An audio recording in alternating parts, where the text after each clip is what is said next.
দুনিয়ার মানুষ যখন আপনার মন ভেঙে দিবে, আপনার মনে আর বাঁচার ইচ্ছা থাকবে না, কষ্টে ভরপুর হয়ে যাবে। ওই ব্যথিত মন, ওই ভাঙ্গা মনের দিকে আল্লাহর রহমত তাকায় থাকে। দুনিয়া আপনাকে পিছনে ফেলার জন্য মন ভেঙে দিয়েছে, এবার আপনি কি করলেন? বুদ্ধিমানের মতো ওই ভাঙ্গা মনের আবেগটা নিয়ে আল্লাহর কাছে তওবা করার জন্য বসে গেলেন। এবার তওবা করতে যখন বসলেন, আপনার চোখ থেকে অজরধারায় পানি পড়তে লাগলো, এদিকে আপনার চোখ থেকে পানি পড়তে লাগলো, আপনি ক্ষমা চাইতে লাগলেন, আল্লাহ তাআলা আপনার সারা জীবনের গুনাহ মাফ করে দিবে। সুবহানাল্লাহ। সন্তানের কান্না যেমন মা বাবা দেখতে পারে না, সহ্য করতে পারে না, বান্দার চোখের পানিও আল্লাহ তাআলা সহ্য করতে পারে না। কোন বান্দাকে যখন পৃথিবীর কোনো মানুষ কষ্ট দেয়, কান্না করায়, আল্লাহ তখন ফেরেশতাকে জিজ্ঞেস করে, ফেরেশতা একটু দেখে আসো আমার বান্দাকে কে কষ্ট দিয়েছে, আমার বান্দাকে কে কষ্ট দিয়েছে, আমার বান্দার মনকে খারাপ করিয়েছে। যখন সেই বান্দা বেশি কান্না করতে থাকে, আল্লাহ পাক স্পেশাল একটা রহমত দিয়ে তার জীবনটাকে সুন্দর করে সাজায় দেয়। সুবহানাল্লাহ। জীবন যেহেতু আছে, ঝড় তুফান থাকবে। জীবন থেকে, দুঃখ থেকে, কষ্ট থেকে পালাতে চালো, কেউ পালাইতে পারে। অনেকে জীবনের দুঃখ সহ্য করতে না পেরে মৃত্যুর মতো কষ্টকে আপন করে ভাবতে থাকে মরে গেলেই হয়তো বেঁচে যায়। আমার ভাই বোনেরা বুঝতে পারে না, দুনিয়ার কষ্ট যত মারাত্মক, কবরের কষ্ট তার চাইতে 1000 গুণ বেশি মারাত্মক। দুনিয়াতে মন খারাপ হলে তো কারো পাশে বসে কাউকে দুঃখ বুঝিয়ে মনকে একটু হালকা করা যায়, কবরে তো সেই সুযোগটা আর। সেজন্য মুমিন বান্দারা বড় বুদ্ধিমান, তারা বলে যে মন খারাপ করি আর কান্না করি, শনিবার তো রবিবার একদিন না একদিন হবেই হবে, সকাল তো দুপুর একদিন হবেই হবে। আমি মন খারাপ করলেও সময় চলে যাবে, আমি মন খারাপ না করলেও চলে যাবে। তো একটা কাজ করি না, মানুষের জীবনে যখন বিপদ আসে, মুসিবত আসে, অভাব আসে, দুঃখ আসে, মনে রাখবেন এটা হচ্ছে বান্দাদের জন্য সবচাইতে সহজ একটা আল্লাহর পক্ষ থেকে বড় নিয়ামত। কেমন নিয়ামত? আপনার যখন মন ভেঙে যায়, যে মনের দিকে পৃথিবী তাকায় না, সেই মনের দিকে আল্লাহর রহমত তাকায় থাকে। মা বাবার চাইতে আপন কেউ আছে? মা বাবা যদি মারা যায়, স্বপ্ন দেখে কোনো সন্তান আর ভালো করে ঘুমাইতে পারে?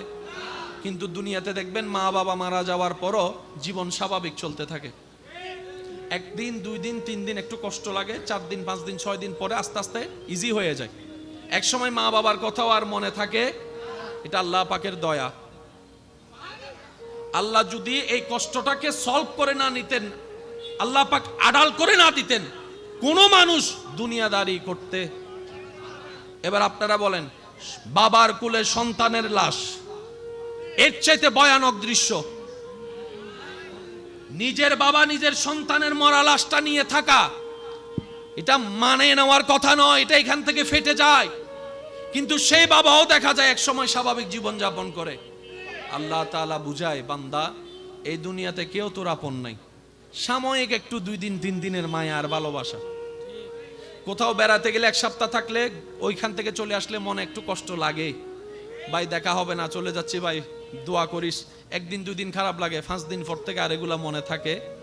সেজন্য মনে রাখবেন, দুনিয়ার থেকে দিলকে যত দূরে রাখবেন, জয় আপনার।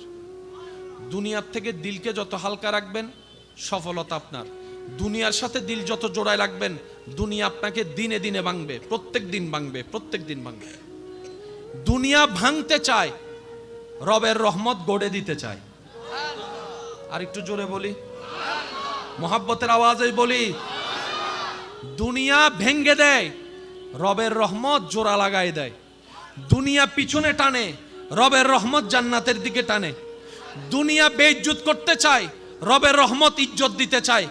দুনিয়া দোষ গোপন করতে চায়, রব্বুল আলামিন সাত্তার হয়ে দোষগুলোকে গোপন রাখতে চায়। দুনিয়া আপনার রিজিক কেড়ে নিতে চায়, রাজ্জাক আপনাকে বারবার রিজিক দিতে চায়। দুনিয়া আপনাকে কান্না করাতে চায়, রব্বুল আলামিন আপনাকে জান্নাতে ঘর দিতে চায়।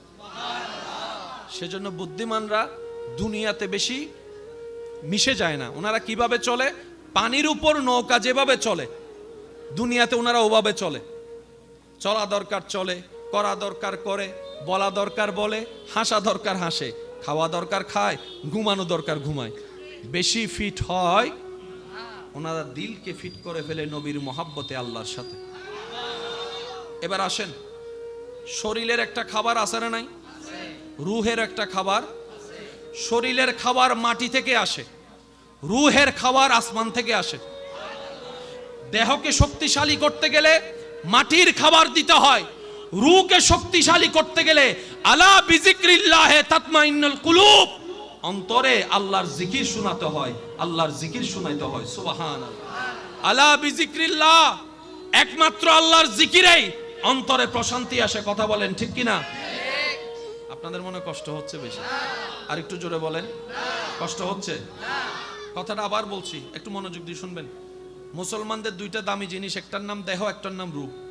দেহ শক্তির খাবার হয় মাটি থেকে, রুহের শক্তির খাবার হয় আসমান থেকে। রুহ আসছে কোত্থেকে বলেন না, একটু জোরে বলেন। রুহের জগৎ কোথায়? আমাদের রুহ আসছে কোত্থেকে? আমাদের রুহের খাবার আসমানে, আমাদের দেহের খাবার মাটিতে। দেহকে শক্তিশালী করতে গেলে মাটি থেকে উঠা খাবার দিতে হবে, আর রুহকে শক্তিশালী করতে গেলে আল্লাহ। দোকানদার আছে যাদেরকে 2-3টা দোকানের মালিকও বানায় দিয়েছেন। এক সময় যে ভাঙ্গা ঘর দিয়ে দোকান শুরু করেছে, আজকে হয়তো 2 তলা 3 তলার মালিকও হয়েছে। আওয়াজ দিয়ে বলেন, এই নিয়ামত দিয়েছেন কে? আল্লাহ চাইলে সবাইকে দিতে পারে কি পারে না? আল্লাহ চাইলে সবাইকে দিতে পারে কি পারে না? তো আল্লাহ যদি চাইলে দিতে পারে, আমাদের টেনশন করার দরকার। আমাদের কাজটা কি একটু মনে রাখবেন। সততার সাথে, আমানতদারির সাথে, পবিত্রতার সাথে রবের উপর ভরসা করে নিজের কাজ নিজে করে যাওয়া। যে কাজে সততা থাকবে বরকত অবশ্যই আসবে, যে কাজে পবিত্রতা থাকবে বরকত অবশ্যই আসবে, যে কাজের মধ্যে নিষ্ঠাবান থাকবে বরকত দিবেন কে? আল্লাহ বরকত দিলে আর কেউ আপনাকে পিছনে লাগলো নামাতে পারবে। এই দুনিয়ায় চলার পথে মনোযোগ আছে তো সবার ইনশাআল্লাহ? আর 5 মিনিট তারপরে শেষ ইনশাআল্লাহ। 5 মিনিটে শেষ করি। রাস্তা বন্ধ গেলে তারপর আরা গাল দিব দেওয়া আছে। ইয়ার ড্রাইভার চালক হতুনো যাতে মনে মনে বোধ করছে হত তো বাজি তারা হর। এখন কেন করতাম বাজি? সিডাং সরমিতে মাঠ আছে না? আর আছে না সারিমিকে শুধু হ না জ্যাঙ্গরি বিল্ডিং অর একসময় হবদ্দ অন জাগাও। আমি প্রায় সময় একটা কথা বলি, দালান করেন আর বিল্ডিং বানান আর জিকির দিতে হবে, আল্লাহর জিকির করতে হবে, আল্লাহর জিকির শুনতে হবে। তো লা ইলাহা ইল্লাল্লাহ কার জিকির? আল্লাহু আল্লাহ কার জিকির? তো আমরা কি শুধু জিকির এগুলাই করব? রব বলে যে না, জিকির মানে শুধু মুখে করা জিকির নয়, তোমার 24 ঘন্টার প্রত্যেকটা কাজে আমি রবকে স্মরণ করে কাজ করবা। তোমার খিদা লেগেছে, খাবার আমি রাজ্জাক দিব, তুমি খাবার আগেও একবার আমাকে স্মরণ করিও, খাবার পরেও একবার আমাকে স্মরণ করিও। তাহলে আপনি যে খাবারটা খেলেন এটা কি রুহের জন্য না শরীরের জন্য? আল্লাহ পাক বলে যে শরীরকে বাদ দাও, রুহকে আমার জিকির দাও। এবার খাবার শুরুতে আপনারা সবাই কি বলেন একটু আওয়াজ দিয়ে বলেন। আমি সবার থেকে শুনতে চাই, একটু জোরে বলেন। আপনি খাবার শুরুতে পেটের খাদ্য দেওয়ার আগে ওনার নাম নিচ্ছেন যিনি আপনাকে রিজিক দিয়েছেন। এবার আপনি যখন বিসমিল্লাহ বললেন সাথে সাথে রুহের খাবার হয়ে গেছে। কিসের খাবার? এবার রুহের খাবার দিয়ে আপনি দেহকে খাবার দিচ্ছেন, দেহের খাবার শেষ। এবার আপনি আবার কি বললেন? সবাই বলেন, এটা কিসের খাবার? এটা কিসের খাবার? খাবার শুরু তো রুহের খাবার, খাবার শেষও রুহের খাবার, মাঝখানে শরীরের খাবার। এই নিয়মে যদি আপনি আমি ইসলামিক নিয়মে চলতে পারি, আমাদের দেহ সুস্থ থাকবে, আমাদের রুহও সুস্থ থাকবে। আল্লাহ আমাদের সবাইকে তৌফিক দান করুক। আল্লাহ আমাদের সবার এই মোহাব্বত কবুল করুক। আপনাদের সবার উপস্থিতি আল্লাহ কবুল করুক। আমাদের সারা জীবনের সমস্ত কবিরা সগীরা গুনাহকে আল্লাহ মাফ করে দিন। এখানে যারা এসেছেন এই নামটা মনে থাকবে আপনাদের, দারুস সুন্নাহ মডেল মাদ্রাসা। বলেন তো সবাই মিলে বলেন, দারুস সুন্নাহ মডেল মাদ্রাসা। দারুস সুন্নাহ মডেল মাদ্রাসা, এটার প্রতি আপনারা সবাই আন্তরিক ভালোবাসা রাখবেন। আপনাদের সব সময় সহযোগিতা মানে টাকা নয়, আপনি দূর থেকে দোয়া করবেন, এটাও বড় সহযোগিতা। কথা বলেন ঠিক কি না? একটু পরামর্শ দিবেন, এটাও বড় সহযোগিতা।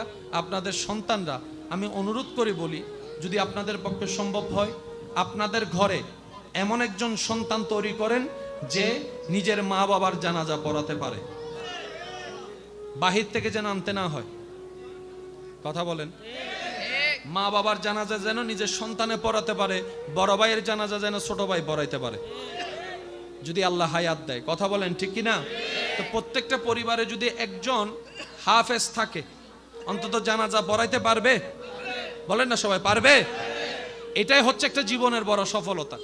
তা আপনারা যারা এসেছেন আপনাদের সবাইকে মোবারকবাদ জানাচ্ছি। তাহলে যার কাছে আছে সেও পরীক্ষায়, যার কাছে নাই সেও পরীক্ষায়। সবাই পরীক্ষার ভিতরে। জয়ী কারা হবে?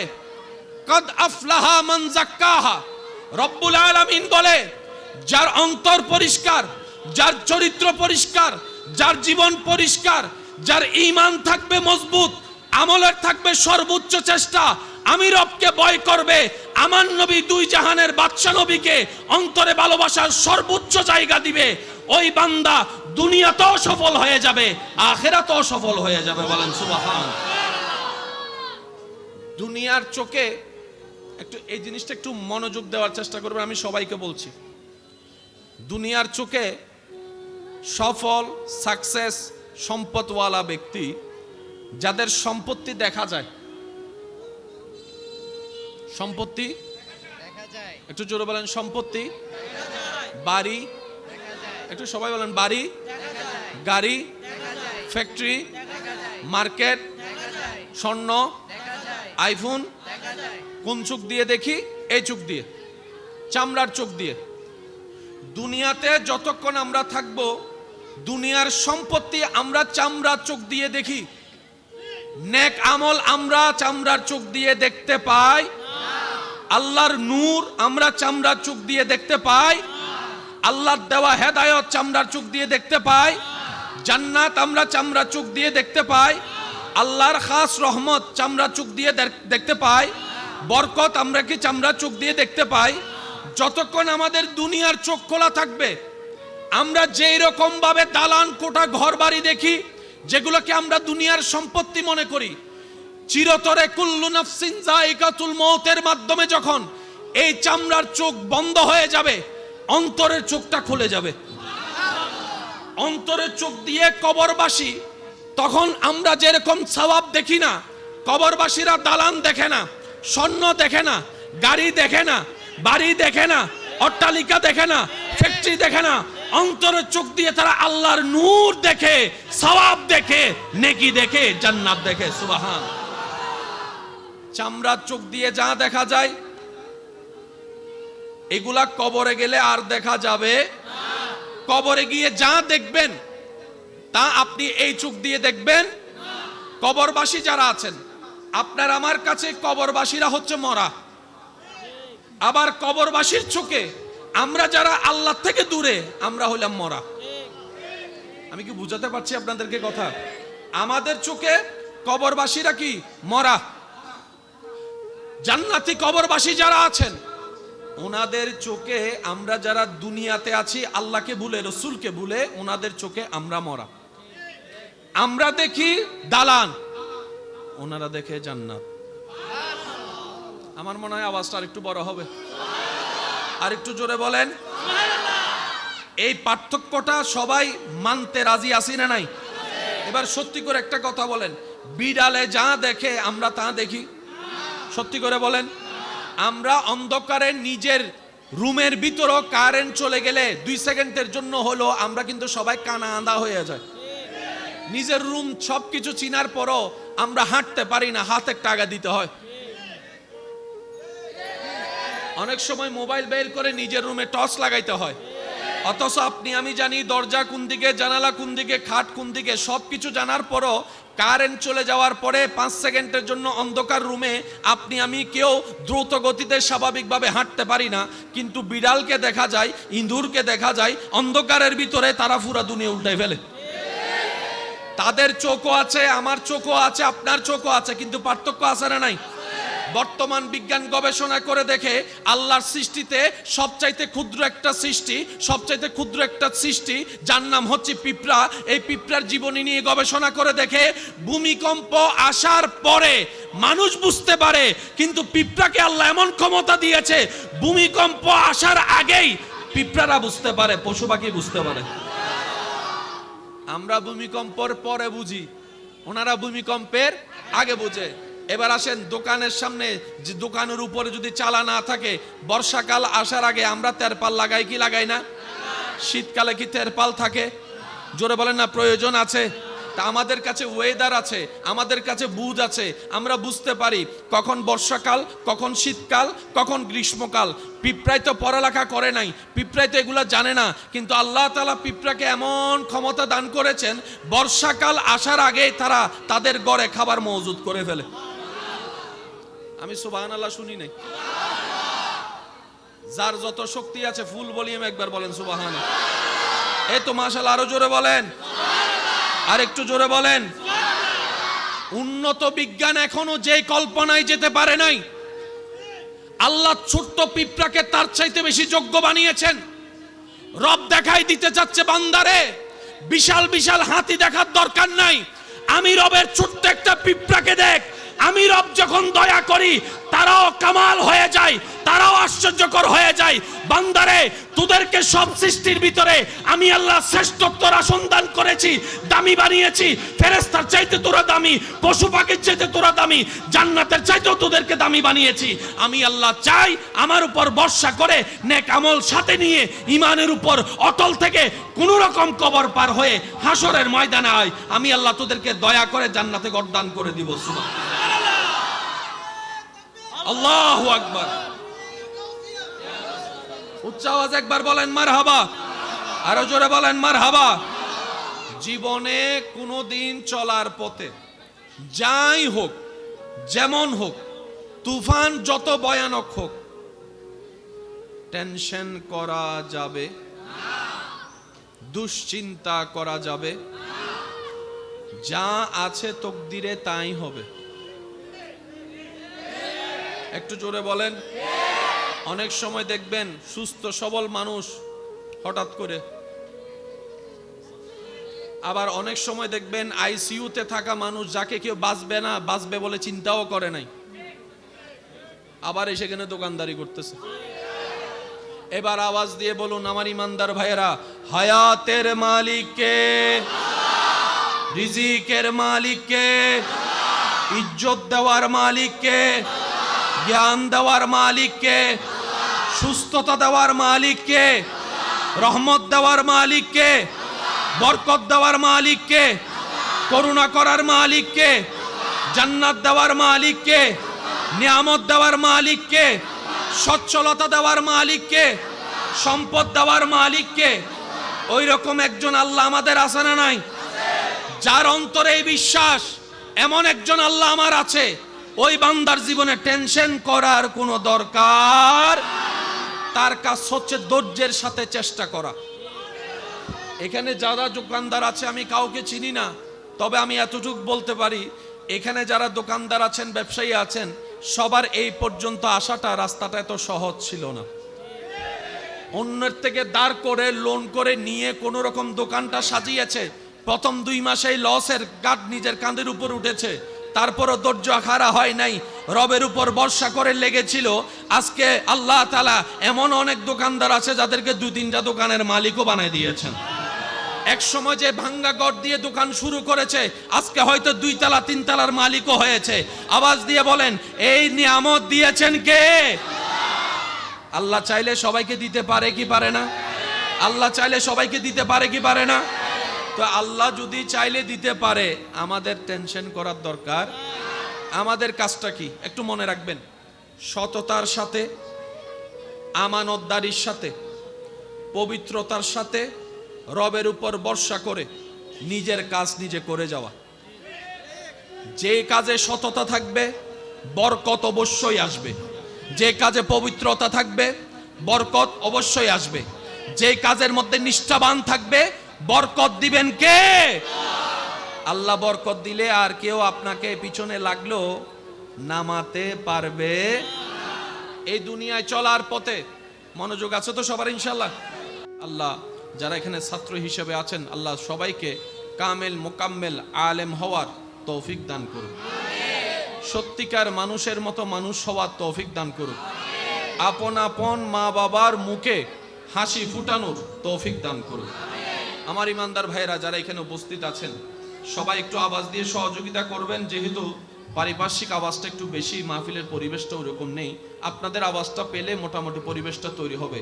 যারা আওয়াজ দিয়ে সহযোগিতা করতে রাজি আছেন তারা একবার বলেন মারহাবা। আল্লাহ তাআলা সবাইকে দান করে কি করে না? আল্লাহ সবাইকে নিয়ামত দেয় কি দেয় না?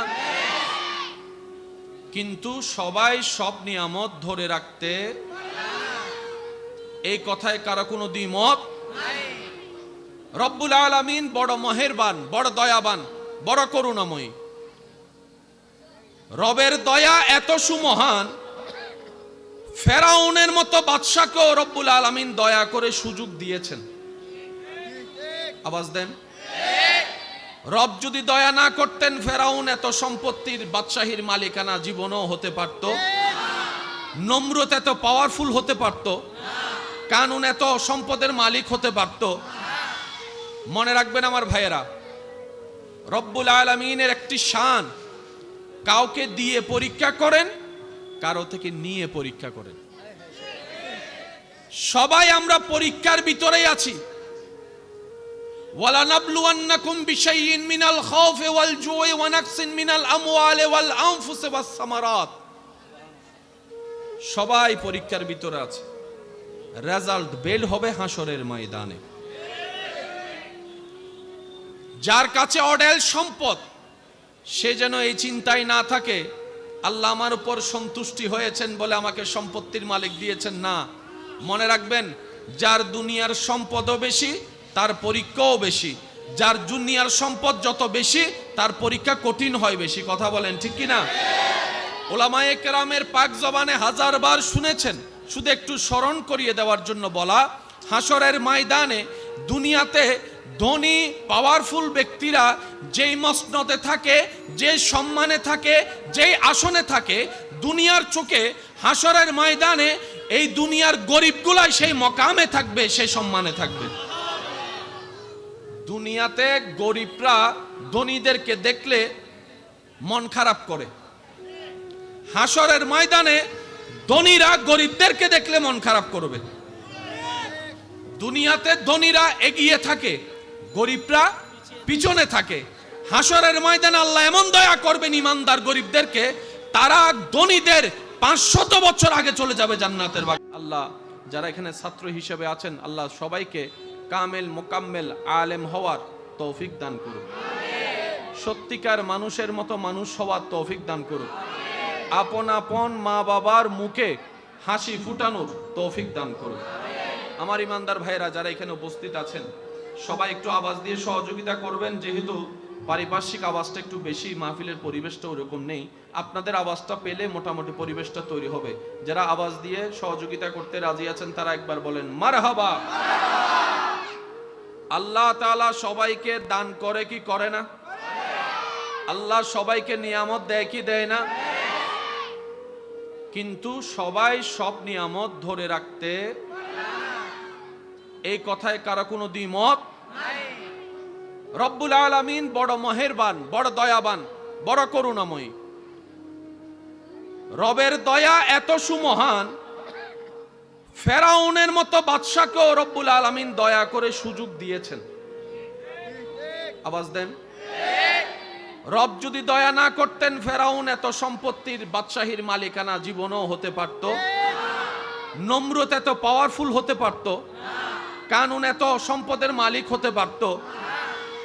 মনে রাখবেন আমার ভাইয়েরা, রব্বুল আলামিনের একটি শান, কাউকে দিয়ে পরীক্ষা করেন, কারো থেকে নিয়ে পরীক্ষা করেন। সবাই আমরা পরীক্ষার ভিতরেই আছি। ওয়ালানাবলুওয়ান্নাকুম বিশাইইন মিনাল খাউফি ওয়াল জুই ওয়া নাকসিন মিনাল আমওয়ালি ওয়াল আনফুসি ওয়াস সামারাত। সবাই পরীক্ষার ভিতরে আছে। রেজাল্ট বের হবে হাসরের ময়দানে। যার কাছে অঢেল সম্পদ, সে যেন এই চিন্তায় না থাকে আল্লাহ আমার উপর সন্তুষ্টি হয়েছেন বলে আমাকে সম্পত্তির মালিক দিয়েছেন, না। মনে রাখবেন, যার দুনিয়ার সম্পদও বেশি তার পরীক্ষাও বেশি। যার দুনিয়ার সম্পদ যত বেশি তার পরীক্ষা কঠিন হয় বেশি। কথা বলেন ঠিক কি না?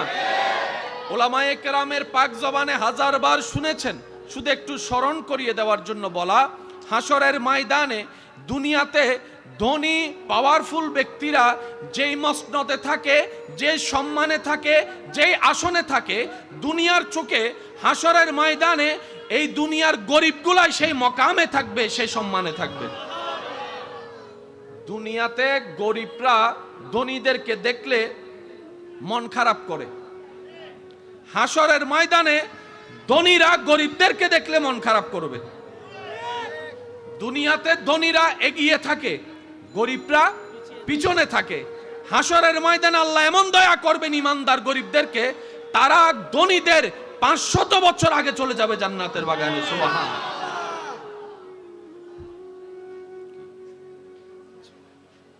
মা আপনি এদিকে, এটা কে? আপনি নিরাপদ, আপনি উঠেন, আপনি এখানে বসেন। মাশাআল্লাহ, জান্নাতের ফুল এত আস্তে, সুবহানাল্লাহ। প্রত্যেকটা মাসুম বাচ্চা জান্নাতের ফুল। আর যাদের ঘরে কন্যা সন্তান আছে তারা তো সৌভাগ্যবান, মাশাআল্লাহ। আমরা তো আসলে নিয়ামত চিনিও না, নিয়ামত বুঝিও না। আপনাদের কি কোনো কষ্ট হচ্ছে ভাইয়া? অল্প সময়ের মধ্যে একটু আলোচনা রাখলে এগুলো মনে রাখার চেষ্টা করবেন ইনশাআল্লাহ। আল্লাহ আমাদের সবাইকে একটু তৌফিক দান করুন। আর একটু জোরে বলেন। তাহলে যার কাছে আছে সেও পরীক্ষায়, যার কাছে নাই সেও পরীক্ষায়। সবাই পরীক্ষার ভিতরে। জয়ী কারা হবে? কদ আফলাহা মান যাক্কাহা। রব্বুল আলামিন বলে, যার অন্তর পরিষ্কার, যার চরিত্র পরিষ্কার, যার জীবন পরিষ্কার, যার ঈমান থাকবে মজবুত, আমলের থাকবে সর্বোচ্চ চেষ্টা, আমি রবকে ভয় করবে, আমার নবী দুই জাহানের বাদশা নবীকে অন্তরে ভালোবাসার সর্বোচ্চ জায়গা দিবে, ওই বান্দা দুনিয়াতেও সফল হয়ে যাবে, আখিরাতেও সফল হয়ে যাবে। বলেন সুবহান। দুনিয়ার চোখে একটু এই জিনিসটা একটু মনোযোগ দেওয়ার চেষ্টা করবেন, আমি সবাইকে বলছি। দুনিয়ার চোখে সফল, সাকসেস, সম্পদওয়ালা ব্যক্তি, যাদের সম্পত্তি দেখা যায়, সম্পত্তি দেখা যায়, একটু জোরে বলেন সম্পত্তি, বাড়ি, একটু সবাই বলেন বাড়ি, গাড়ি, ফ্যাক্টরি, মার্কেট, স্বর্ণ, আইফোন। কোন চোখ দিয়ে দেখি? এই চোখ দিয়ে, চামড়ার চোখ দিয়ে। দুনিয়াতে যতক্ষণ আমরা থাকব, দুনিয়ার সম্পত্তি আমরা চামড়ার চোখ দিয়ে দেখি, নেক আমল আমরা চামড়ার চোখ দিয়ে দেখতে পাই, আল্লাহর নূর আমরা চামড়ার চোখ দিয়ে দেখতে পাই, আল্লাহর দেওয়া হেদায়েত চামড়ার চোখ দিয়ে দেখতে পাই, জান্নাত আমরা চামড়ার চোখ দিয়ে দেখতে পাই, আল্লাহর খাস রহমত চামড়ার চোখ দিয়ে দেখতে পাই, বরকত আমরা কি চামড়ার চোখ দিয়ে দেখতে পাই।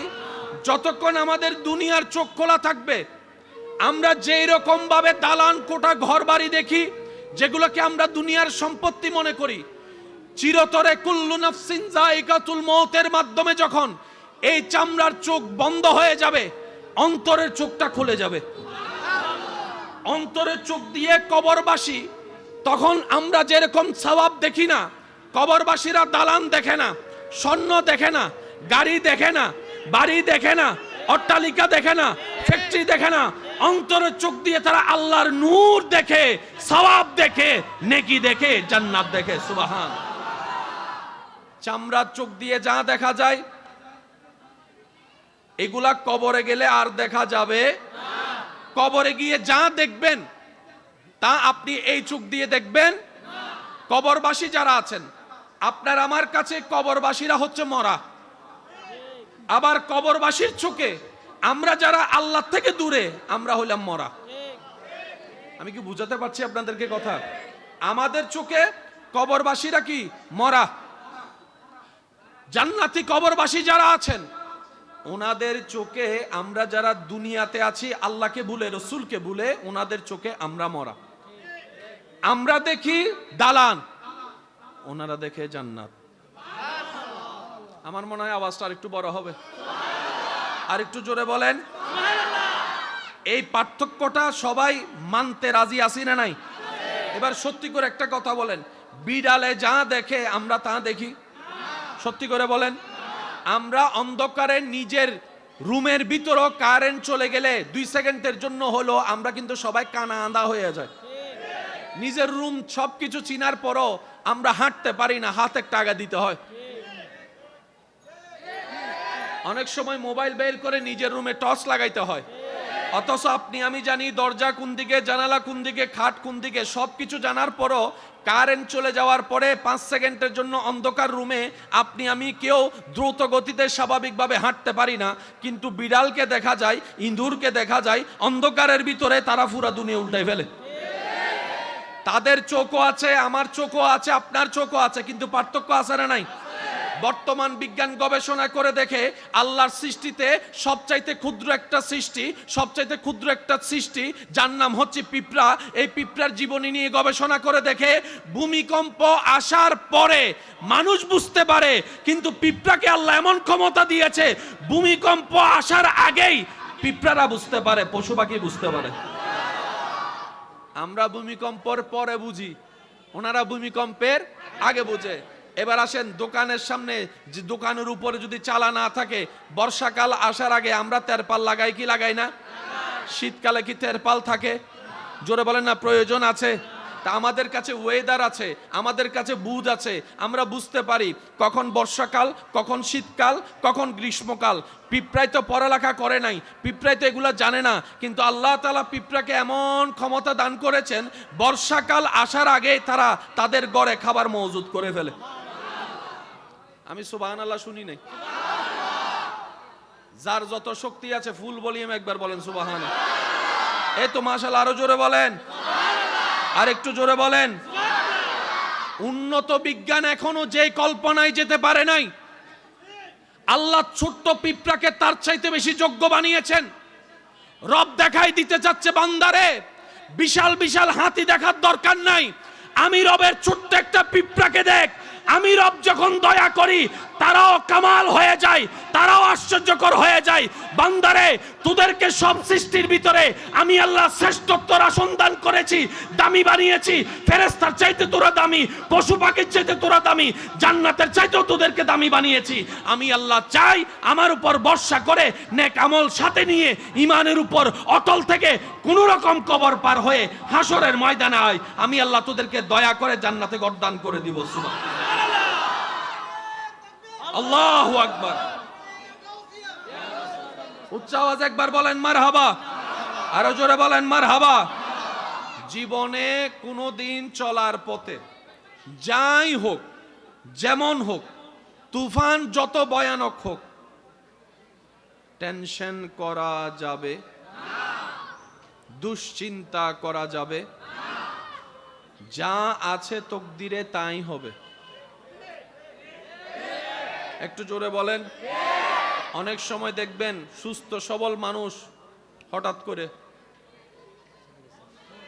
আবার অনেক সময় দেখবেন আইসিইউতে থাকা মানুষ যাকে কেউ বাঁচবে না বাঁচবে বলে চিন্তাও করে নাই, আবার সেখানে দোকানদারি করতেছে। এবার আওয়াজ দিয়ে বলুন আমার ইমানদার ভাইয়েরা, হায়াতের মালিক কে? রিজিকের মালিক কে? ইজ্জত দেওয়ার মালিক কে? জ্ঞান দেওয়ার মালিক কে? সুস্থতা দেওয়ার মালিক কে? রহমত দেওয়ার মালিক কে? বরকত দেওয়ার মালিক কে? করুণা করার মালিক কে? জান্নাত দেওয়ার মালিক কে? নিয়ামত দেওয়ার মালিক কে? সচ্ছলতা দেওয়ার মালিক কে? সম্পদ দেওয়ার মালিক কে? ওই রকম একজন আল্লাহ আমাদের আছে না নাই? যার অন্তরে এই বিশ্বাস এমন একজন আল্লাহ আমার আছে, ওই বান্দার জীবনে টেনশন করার কোনো দরকার। তার কাজ হচ্ছে ধৈর্যের সাথে চেষ্টা করা।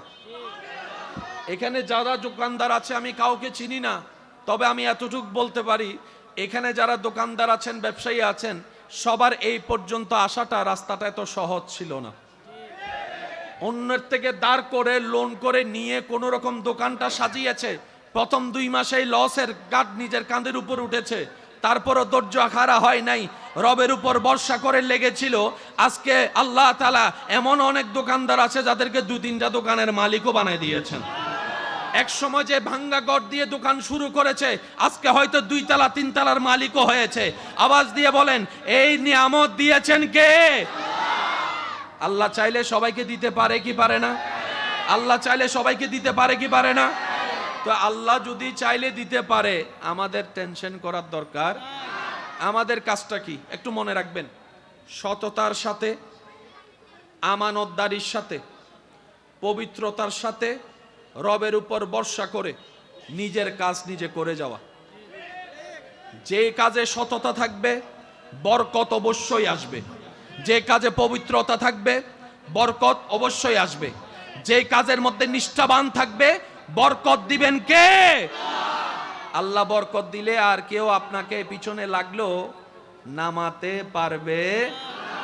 এই দুনিয়ায় চলার পথে মনোযোগ আছে তো সবার ইনশাআল্লাহ? আর 5 মিনিট তারপরে শেষ ইনশাআল্লাহ। 5 মিনিটে শেষ করি। রাস্তা বন্ধ গেলে তারপর আরা গাল দিব দেওয়া আছে ইয়ার ড্রাইভার চালক হতুন যাতে মনে মনে বোধ করছে হর তো বাজি তারা হর এখন ক্যাং করতাম বাজি সিডাং সরমিতে মাঠ আছে না? আর আছে না সারিমিককে শুধু হ না জ্যাঙ্গরে বিল্ডিং অর এক সময় হবদ্দ অন জাগাও। আমি প্রায় সময় একটা কথা বলি, দালান করেন আর বিল্ডিং বানান আর কবরের জায়গাটা একটু নিজে রেডি করে রাখেন, কারণ যে কোনো মুহূর্তে এটার দরকার হবে। আর এটা সকালে মারা গেলে রাত্রের ভিতরে আপনাকে কবর দিয়ে দিতে হবে। জায়গা কিনার সময় বলেন না, জায়গা কিনার সময় আমি সবাইকে বলবো নিজের কবরের জায়গাটা নিজ দায়িত্বে একটু কিনে শনাক্ত করে দিয়ে যাবেন। আমি কি বুঝাতে পারছি? আর যদি পারেন চাচতো ভাই, জ্যাঠতো ভাই, খালতো ভাই, মামাতো ভাই সবাই মিলে নিয়ে একটা বিশাল কবরস্থান কিনবেন। কিনার পরে সেখানে সবার জন্য মুক্ত করে দিবেন। আপনাদের পরিবারের জন্য এক সাইডে থাকবে, এলাকার মানুষের জন্য আরেক সাইডে থাকবে। এটার সওয়াব আপনারা সবাই পেতে থাকবেন। মৃত মানুষকে গোসল করানো বড় সওয়াবের কাজ, কাফন দেওয়া বড় সৌভাগ্যের কাজ, কাফন পরানো সহযোগিতা করা বড় সওয়াবের কাজ, জানাজা পড়া নিজের গুনাহ মাফ। সুবহানাল্লাহ সবাই বলি। সেজন্য জানাজা দেখলে কখনো গ্যাপ দেওয়ার দরকার, হাজার ব্যস্ততার ভিতরে একটুখানি দাঁড়িয়ে জানাজাটা পড়ার দরকার আছে না নাই? কারণ যেই মানুষটা এখন বিদায় নিচ্ছে তাকে আর চেষ্টা করলো কিয়ামতের আগে, হাসরের আগে এই চেহারা দেখার আর কোনো সুযোগ, শেষবারের মতো দেখা। আবার আল্লাহ চাইলে দেখা হবে হাসরের ময়দানে, এর আগে দেখার কোনো সুযোগ। সেজন্য ইসলাম কত চমৎকার, ইসলাম কত সুন্দর। আল্লাহ তাআলা আমাদের সবাইকে ইসলাম বুঝার আমল করার তৌফিক দান করুন। আমার ইমানদার ভাইয়েরা, জীবন চলার পথে কখনো হতাশ হওয়া যাবে না। বলেন না ভাইয়া, যাবে? মন খারাপ করা যাবে? জীবন যেহেতু আছে ঝড় তুফান থাকবেই। জীবন থেকে, দুঃখ থেকে, কষ্ট থেকে পালাতে চালো কেউ পালাইতে পারে। অনেকে জীবনের দুঃখ সহ্য করতে না পেরে মৃত্যুর মতো কষ্টকে আপন করে ভাবতে থাকে মরে গেলেই হয়তো বেঁচে যায়। আমার ভাই বোনেরা বুঝতে পারে না দুনিয়ার কষ্ট যত মারাত্মক, কবরের কষ্ট তার চাইতে 1000 গুণ বেশি মারাত্মক। দুনিয়াতে মন খারাপ হলে তো কারো পাশে বসে কাউকে দুঃখ বুঝিয়ে মনকে একটু হালকা করা যায়, কবরে তো সেই সুযোগটা আর। সেজন্য মুমিন বান্দারা বড় বুদ্ধিমান। তারা বলে যে মন খারাপ করি আর কান্না করি, শনিবার তো রবিবার একদিন না একদিন হবেই হবে, সকাল তো দুপুর একদিন হবেই হবে, দুপুর সকাল তো সন্ধ্যা একদিন হবেই হবে। আমি মন খারাপ করলেও সময় চলে যাবে, আমি মন খারাপ না করলেও চলে যাবে। তো একটা কাজ করি না, মানুষের জীবনে যখন বিপদ আসে, মুসিবত আসে, অভাব আসে, দুঃখ আসে, মনে রাখবেন এটা হচ্ছে বান্দাদের জন্য সবচাইতে সহজ একটা আল্লাহর পক্ষ থেকে বড় নিয়ামত। কেমন নিয়ামত? আপনার যখন মন ভেঙে যায়, যে মনের দিকে পৃথিবী তাকায় না সেই মনের দিকে আল্লাহর রহমত তাকায় থাকে। দুনিয়ার মানুষ যখন আপনার মন ভেঙে দিবে, আপনার মনে আর বাঁচার ইচ্ছা থাকবে না, কষ্টে ভরপুর হয়ে যাবে। ওই ব্যথিত মন, ওই ভাঙ্গা মনের দিকে আল্লাহর রহমত তাকায় থাকে। দুনিয়া আপনাকে পিছনে ফেলার জন্য মন ভেঙে দিয়েছে, এবার আপনি কি করলেন? বুদ্ধিমানের মতো ওই ভাঙ্গা মনের আবেগটা নিয়ে আল্লাহর কাছে তওবা করার জন্য বসে গেলেন। এবার তওবা করতে যখন বসলেন, আপনার চোখ থেকে অজরধারায় পানি পড়তে লাগলো, এদিকে আপনার চোখ থেকে পানি পড়তে লাগলো, আপনি ক্ষমা চাইতে লাগলেন। আল্লাহ তাআলা আপনার সারা জীবনের গুনাহ মাফ করে দিবে। সুবহানাল্লাহ। সন্তানের কান্না যেমন মা বাবা দেখতে পারে না, সহ্য করতে পারে না, বান্দার চোখের পানিও আল্লাহ তাআলা সহ্য করতে পারে না। কোনো বান্দাকে যখন পৃথিবীর কোনো মানুষ কষ্ট দেয়, কান্না করায়, আল্লাহ তখন ফেরেশতাকে জিজ্ঞেস করে, ফেরেশতা একটু দেখে আসো আমার বান্দাকে কে কষ্ট দিয়েছে, আমার বান্দাকে কে কষ্ট দিয়েছে, আমার বান্দার মনকে খারাপ করিয়েছে। যখন সেই বান্দা বেশি কান্না করতে থাকে, আল্লাহ পাক স্পেশাল একটা রহমত দিয়ে তার জীবনটাকে সুন্দর করে সাজায় দেয়। সুবহানাল্লাহ। আসেন ভাইয়েরা, মা বাবার চাইতে আপন কেউ আছে? সবাই বলেন, মা বাবার চাইতে কেউ আছে? মা বাবা যদি মারা যায়, স্বপ্ন দেখে কোনো সন্তান আর ভালো করে ঘুমাইতে পারে? কিন্তু দুনিয়াতে দেখবেন মা বাবা মারা যাওয়ার পরও জীবন স্বাভাবিক চলতে থাকে। একদিন, 2 দিন, 3 দিন একটু কষ্ট লাগে, 4 দিন, 5 দিন, 6 দিন পরে আস্তে আস্তে ইজি হয়ে যায়। এক সময় মা বাবার কথাও আর মনে থাকে। এটা আল্লাহ পাকের দয়া। আল্লাহ যদি এই কষ্টটাকে সলভ করে না নিতেন, আল্লাহ পাক আড়াল করে না দিতেন, কোন মানুষ দুনিয়াদারি করতে। এবার আপনারা বলেন, বাবার কোলে সন্তানের লাশ, এর চাইতে ভয়ানক দৃশ্য? নিজের বাবা নিজের সন্তানের মরা লাশটা নিয়ে থাকা, এটা মানে নেওয়ার কথা নয়, এটা এখান থেকে ফেটে যায়। কিন্তু সেই বাবাও দেখা যায় এক সময় স্বাভাবিক জীবন যাপন করে। আল্লাহ তাআলা বুঝায়, বান্দা এই দুনিয়াতে কেউ তোর আপন নাই, সাময়িক একটু 2 দিন 3 দিনের মায়া আর ভালোবাসা। কোথাও বেড়াতে গেলে 1 সপ্তাহ থাকলে ওইখান থেকে চলে আসলে মনে একটু কষ্ট লাগে, ভাই দেখা হবে না, চলে যাচ্ছি ভাই, দোয়া করিস। 1 দিন 2 দিন খারাপ লাগে, 5 দিন পর থেকে আর এগুলা মনে থাকে। সেজন্য মনে রাখবেন, দুনিয়ার থেকে দিলকে যত দূরে রাখবেন, জয় আপনার। দুনিয়ার থেকে দিলকে যত হালকা রাখবেন, সফলতা আপনার। দুনিয়ার সাথে দিল যত জোড়ায় রাখবেন, দুনিয়া আপনাকে দিনে দিনে ভাঙবে, প্রত্যেক দিন ভাঙবে, প্রত্যেক দিন ভাঙবে। দুনিয়া ভাঙতে চায়, রবের রহমত গড়ে দিতে চায়। আর একটু জোরে বলি, মোহাব্বতের আওয়াজে বলি, দুনিয়া ভেঙ্গে দেয়, রবের রহমত জোড়া লাগাই দেয়। দুনিয়া পিছনে টানে, রবের রহমত জান্নাতের দিকে টানে। দুনিয়া বেইজ্জত করতে চায়, রবের রহমত ইজ্জত দিতে চায়। দুনিয়া দোষ গোপন করতে চায়, রব্বুল আলামিন সাত্তার হয়ে দোষগুলোকে গোপন রাখতে চায়। দুনিয়া আপনার রিজিক কেড়ে নিতে চায়, রাজ্জাক আপনাকে বারবার রিজিক দিতে চায়। দুনিয়া আপনাকে কান্না করাতে চায়, রব্বুল আলামিন আপনাকে জান্নাতে ঘর দিতে চায়। সেজন্য বুদ্ধিমানরা দুনিয়াতে বেশি মিশে যায় না। ওনারা কিভাবে চলে?